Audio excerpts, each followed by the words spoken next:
The church that I served prior to Peace Church was called Tabernacle Church in Salem, Massachusetts. It was actually the first congregation established in the United States. It broke off and became one branch became Unitarian, and Tabernacle was the Trinitarian branch, the congregational branch. It moved there from a really lively small congregation in upstate New York, which we loved and had been at for 8 years. And this church in Massachusetts was very kind of staid and more formal. I mean, big chandelier, huge organ, and weren't particularly interested in the community or social justice issues, much as I tried to move them in that direction. So I was on a search all around the country, and I was in dialogue with churches in, see, Denver, New Mexico. I don't remember which city. Portland, Oregon, and Duluth, Minnesota.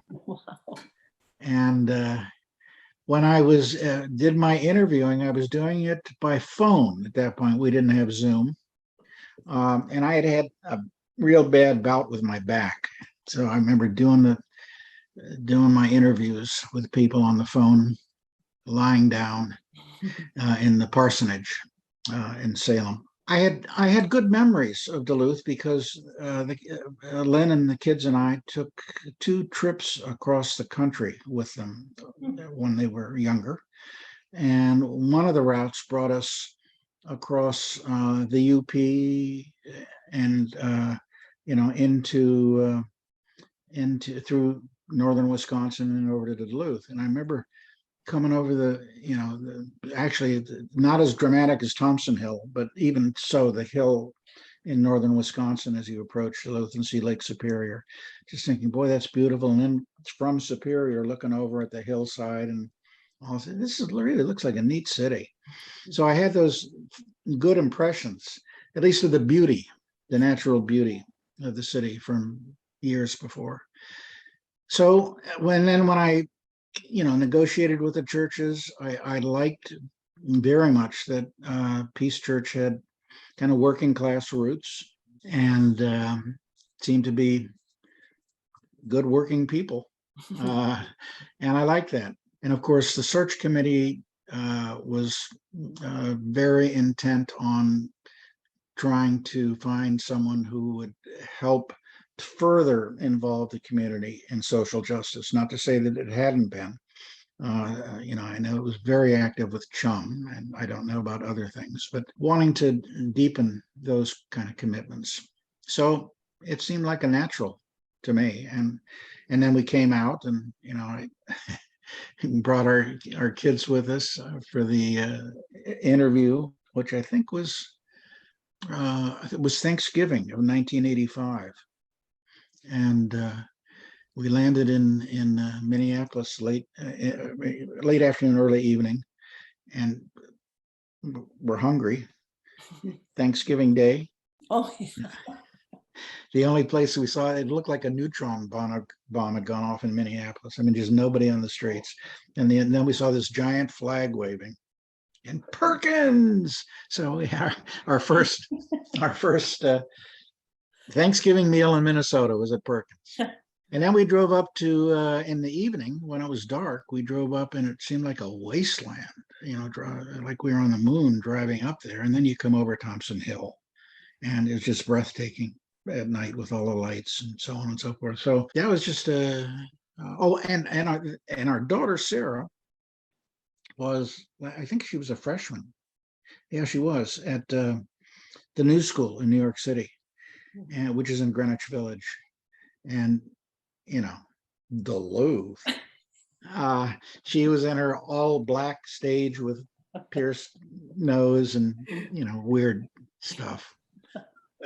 And so it was quite a shocker coming to Duluth, but Lynn and I loved it, and David was okay with it, and he was going in the middle of his junior year. Yeah, and meeting the people here and preaching that the first time I was that Thanksgiving, or maybe it was a Sunday after that. that I preached, and it was a communion Sunday, and we had a huge snowstorm. And I remember people coming in on their skis. Sue Wintermantle in particular, I remember with her skis. So yeah, it was an interesting introduction. And then when we actually moved here, I came out, drove out and met the moving truck. Lynn came out a little bit later, and that was another snowstorm the day we moved in. Great. Welcome to Duluth. I guess that's kind of says it, things that I appreciated about the congregation and drew me to it, and the beauty of the city and Lake Superior and the wilderness all around, and the good people. John, So, remind us of where you grew up. You and Lynn. oh, I'm a suburban kid. I grew up outside of New York City, on Long Island, a town called Manhasset. But I never particularly wanted to serve in that kind of a setting. We like more diverse communities. So when you got here, sorry you had to come in the winter, but I remember, and actually our kids remember, very powerful how you made very many good experiences for the youth as well as for the congregation. And they've said some of their best times in their life were some of the things you had them do. And so I know that you really made an impact on not only the adults at Peace, but the youth for going forward. And that was interesting, the scope that you had for the whole congregation. What Thank you for sharing that. kind Because of things happen? yeah, in ministry, you don't often get direct feedback, and unless it's a complaint. Those can be, well, not necessarily direct, but you hear them. What were some of your memorable moments during the years that you were here with us? Oh, I remember one Sunday. It must have been that spring of '86 when the clock changed times, and our organist Sharon didn't make it. And so, but I also remember that I can't remember who, but there's so many people with musical talent in the congregation. Somebody picked up. By the way, including Pardon you. me? Including you, by the way. Oh, I wouldn't say talent, but I enjoyed music.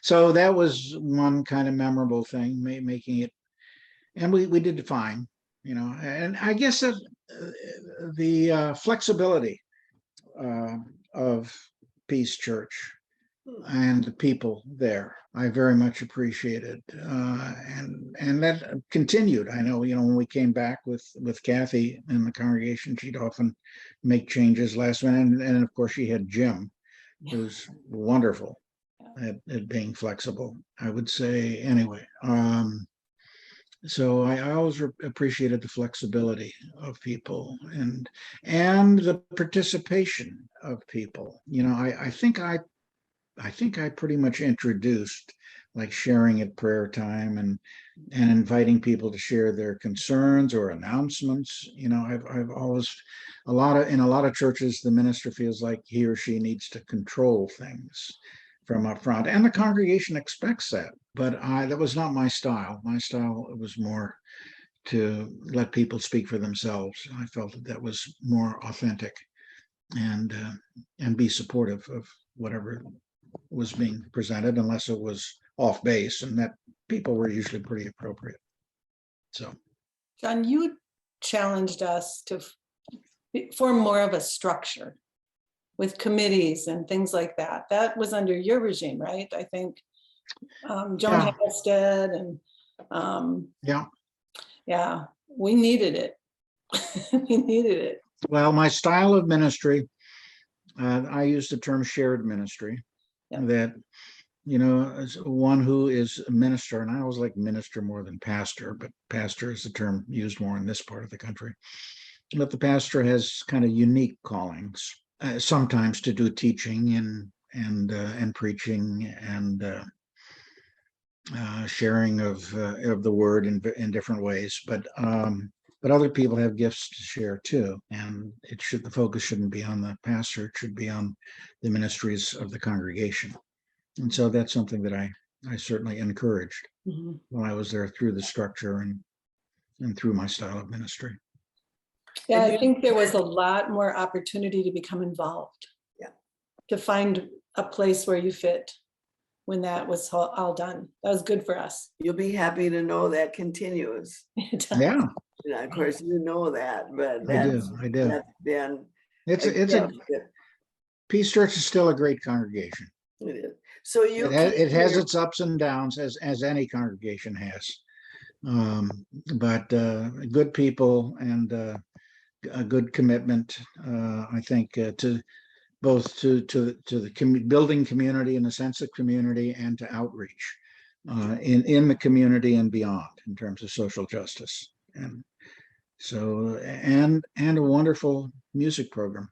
Yeah. You know, to me, music is probably the most important part of worship Mhm. because it feeds the soul. Yeah. Mhm. And you know, it gives us a chance to experience and express joy or sometimes sorrow through music. So peace is unique, and I miss that. Though we are part of a congregation down here now. It ain't Peace Church. Peace Church is unique. You keep we're on with keeping on. you. Yeah. We're So working. you came here, you like social justice and the council wanted, or the search committee was looking for social justice. And I think Marcia and I remember very well all your social justice personally and what was fostered through Peace Church. Could you just tell a little bit about Peace Church and just what you mentioned it? Boy, trying to think of that now. I mean, you know, of course, I plugged right into Chum. Yeah. That was a natural, and went through some serious changes there. Chum had its problems too, organizationally, but has a great mission and is core to the community. So I devoted a lot of energy there. Of course, I was always involved in peace issues. Mhm. I part of it was I hooked up with Brooks Anderson and his peace work. I can remember bringing people in to share the sermon time with me. I used to do dialogical sermons where we'd take some scripture that related to the kind of mission that we were talking about, and I'd ask questions of guests. And Brooks was one. He was doing his citizens diplomacy, trying to build bridges with other countries. I think at that time it was Russia or the Soviet Union and Petrozavodsk. And I know I brought in Chum directors to engage in dialogue. I can remember bringing in Walt Brissett. I don't know if that name rings bells. Walt was a Native American. Yeah. Who was an environmentalist, active in the fishing rights of Native people. And I brought Walt in, and he and I shared. He was a friend. So didn't you bring Frank Jewell, John? Frank Jewell, I think I did, absolutely. I remember that. Yeah. Around war, yep. And because we went through the Just Peace That's right. Study for about a year. Yep. I also, when I came to Peace, I was impressed with the order of worship and the use of inclusive language. And I thought, wow, what a hip congregation. They're into inclusive language. Little did I know that Steve Davis, the interim who preceded me, kind of did it without running it through the congregation. And so there was resistance, and we had to do a study of that as well. But ultimately embraced it with some resistance along the way. That's another example of social justice. It's gender justice, if you will, one piece of gender justice, and of course the speaking out on women's right to choose is something that I supported and did publicly. And it got to, because of that, at one point, when I was on the board of directors of United Way, the executive director left and there was a search and I submitted an application. I think this was, this was after I left Peace.